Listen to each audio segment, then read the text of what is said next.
boutade sur Arafat, qui, pendant le Hajj, ne tire pas les pierres sur Satan, parce qu'il y a un moment où on tire les pierres. Pourquoi tu ne fais pas? Parce que moi, pour avoir l'État de Palestine, même avec le diable, moi, je dirais. Donc, et comme Italien, j'aime l'histoire. Et je dois dire que tout commence aussi avec l'histoire, parce qu'il y a quelque chose qu'il faut regarder rapidement derrière nous. Il y a un goût d'inaccompli qui concerne l'Afrique occidentale et tout particulièrement le Sahel, des tentatives après les indépendances d'union avortées, combattues par l'extérieur. C'était la guerre froide, ce n'était pas seulement l'Occident, mais même l'Union soviétique n'était pas contente que les pays africains deviennent, disons, totalement indépendants et qu'ils fassent de leur tête. Et donc, tout cela a laissé un arrière-goût amer dans la région dont la mémoire est encore vivante. Il y a quelque chose d'inaccompli derrière nous. Donc, en quelque sorte, on pourrait dire que l'histoire se remet en marche sur quelque chose d'inaccompli hier. C'est vrai, l'Afrique change et elle n'est mariée à personne, disait le ministre Diop, il a raison. Je pense que l'Europe a un grand défaut, et je parle avec Stefano, qui est un grand Européen, qui a travaillé à l'Union européenne pendant plus de 30 ans, et nous n'avons pas réussi à transformer les cultures néo-post-coloniales en une culture de l'Afrique qui soit européenne, véritablement, en abandonnant les premières, avec nos partenaires. Ça, c'est un premier défaut.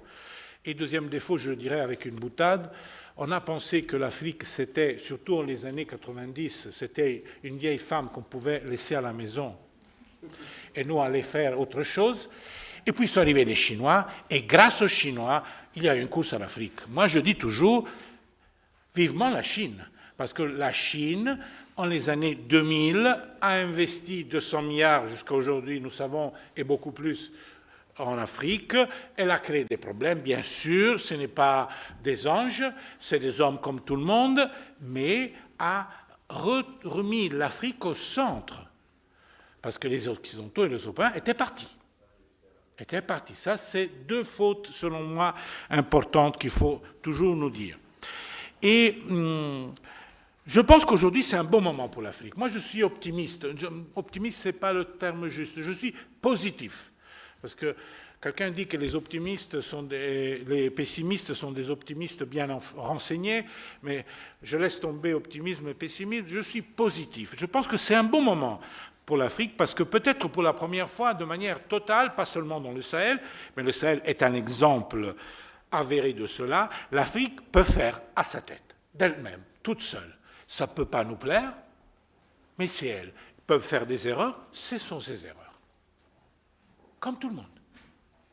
Et moi, je pense que ça, c'est, vous l'avez dit, avec ou sans vous, il y a d'autres partenaires. Pour que vous ne soyez pas trop gâtés, moi, je fais l'exemple toujours de la République centrafricaine.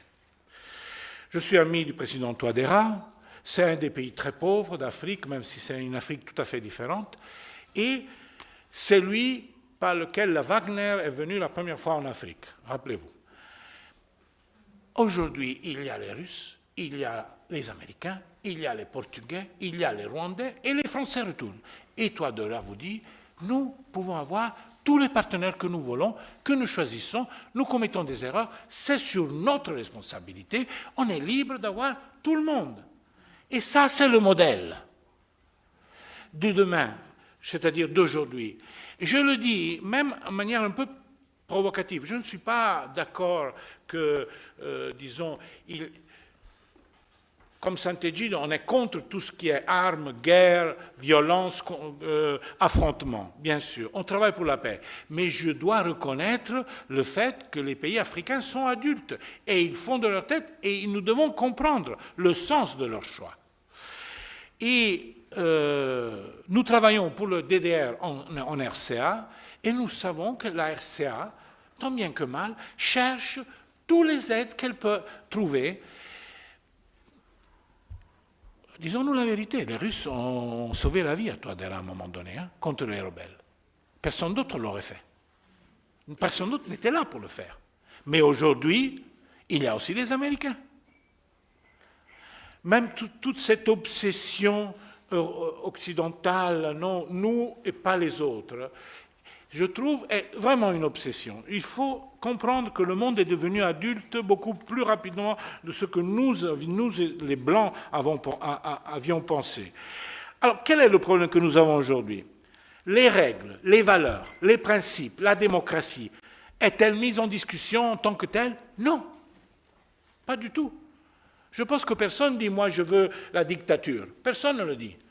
Même dans les pays où il y a eu un coup d'État. Le problème, c'est la crédibilité de celui qui pose les règles. Le problème, c'est être crédible.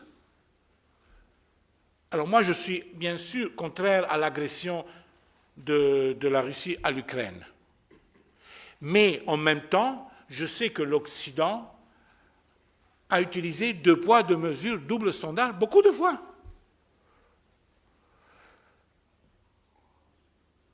Jésus a dit, qui est le coupable, qui n'a pas de péché, jette la première pierre. Ici, personne ne peut jeter la première pierre. Personne est sans faute. Et en ce sens, l'Afrique fait son chemin.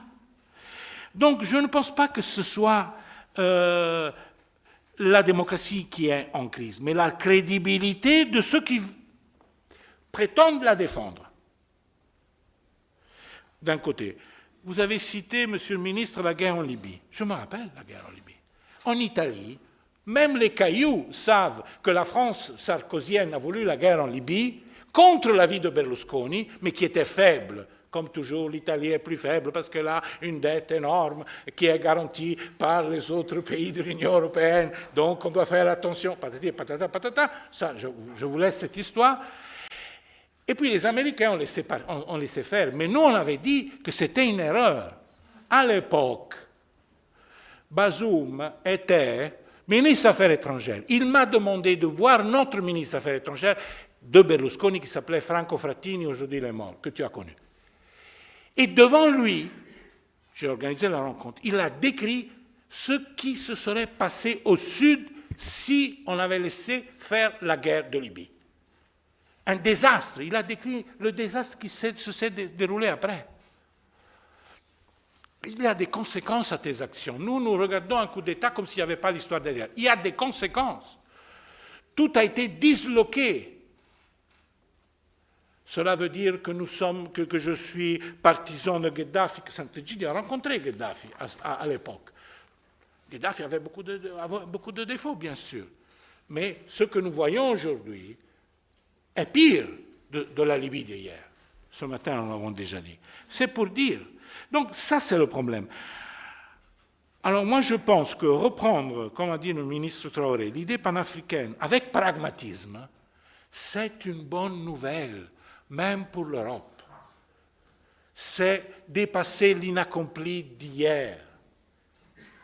C'est une bonne nouvelle. Les Européens devraient comprendre cela de façon positive. Si l'Afrique se prend en main, décide de s'unir, de faire une confédération, comme vous avez dit, en visant la fédération, pas à pas. Nous, les Européens, nous savons combien c'est difficile de faire une union. C'est très difficile. Hein? Et c'est une bonne nouvelle. Et quel est le véritable défi de l'Afrique aujourd'hui? Produire, transformer. Nous, on lit sur la presse, tout l'or de l'Afrique occidentale va aux Émirats, les Émirats sont en train de manipuler l'or qui vient aussi du Kivu, etc. Mais ça, on peut le dire de toutes les matières premières. C'est une vieille histoire que nous connaissons très bien. Nous devons renoncer à quelque chose sur les biens, sur les matières premières agricoles, énergétiques et minéraires, et faire de manière que l'Afrique produise, qu'elle s'industrialise. Et ça, c'est le défi de l'Alliance du Sahel, moi, je pense. Si vous voulez répondre aux besoins des populations, c'est ça, transformer les ressources, au moins en partie, et devenir un acteur dans la globalisation économique. En le disant d'une autre manière, comme l'Asie est rentrée dans la globalisation avec la manufacture industrielle et technologique, l'Afrique peut très bien rentrer dans la globalisation de plein pied par la transformation de l'agribusiness, avec l'industrie agricole, parce que le monde a besoin d'être nourri, feed the planet, objectif numéro 1, et seulement en Afrique, il y a encore 200 millions d'hectares libres, à part les forêts. C'est le seul lieu où on peut encore produire de la nourriture. Et c'est ça. Je ne dis pas seulement ça, mais ça, c'est sûrement une chose importante sur la démocratie. La narration que l'Afrique et le Sahel ont abandonné la démocratie, je ne crois pas. Nous n'avons pas compris, vous l'avez déjà dit, je ne vais pas le répéter, je veux seulement le citer, que jusqu'à quel point il y avait un besoin de sécurité qui n'était pas adressé. Vous avez cité Kidal, mais Kidal, tout a commencé à Kidal. Quand Kidal n'a pas été rétrocédé à l'armée malienne, tout a explosé. Et c'est là, et maintenant vous l'avez repris, et c'est là que tout a commencé. Disons, la rupture sentimentale a commencé. Je pense qu'aujourd'hui, nous avons un défi commun, et je m'arrête sur ça, c'est la privatisation de la violence. Quel est notre problème? Les États se délitent, se détruisent. Donc, chaque fois qu'un État se renforce, c'est une bonne nouvelle pour tous. Mais quand l'État part en fragments, se fragmente, il y a une privatisation de la violence. Que ce soit djihadiste, que ce soit ethno-politique, que ce soit tout ce que vous voulez, c'est une privatisation de la violence qui devient très compliquée. Un rebelle de la RCA fait le rebelle en RCA et a ouvert une agence de security provider à Dubaï. Qu'est-ce que ça veut dire? Ça veut dire que la globalisation actuelle vous permet d'avoir un hybride. Et les hybrides, c'est très compliqué. Qui sont ceux qui se renforcent de cette situation? Les réseaux criminels. Les réseaux criminels sont beaucoup plus globalisés que les États. Comme vous voyez, les États se disputent, mais les réseaux criminels, les mafias, vont d'accord entre elles de manière absolue. Elles savent utiliser la globalisation à leur effet, à leur avantage. Et quand un monde se privatise, là il y a une critique à faire à l'hyperlibérisme qui nous a mis dans la tête cette idée compétitive totale, quand un monde se privatise totalement, même les monopoles historiques de l'État, parmi lesquels le monopole de la violence, passent dans les mains des privés. Et lorsque tu as cela, tu ne contrôles plus le terrain. Et ça, c'est très dangereux pour tous. Hein. Ce n'est pas pour l'Afrique, hein. C'est pour tous.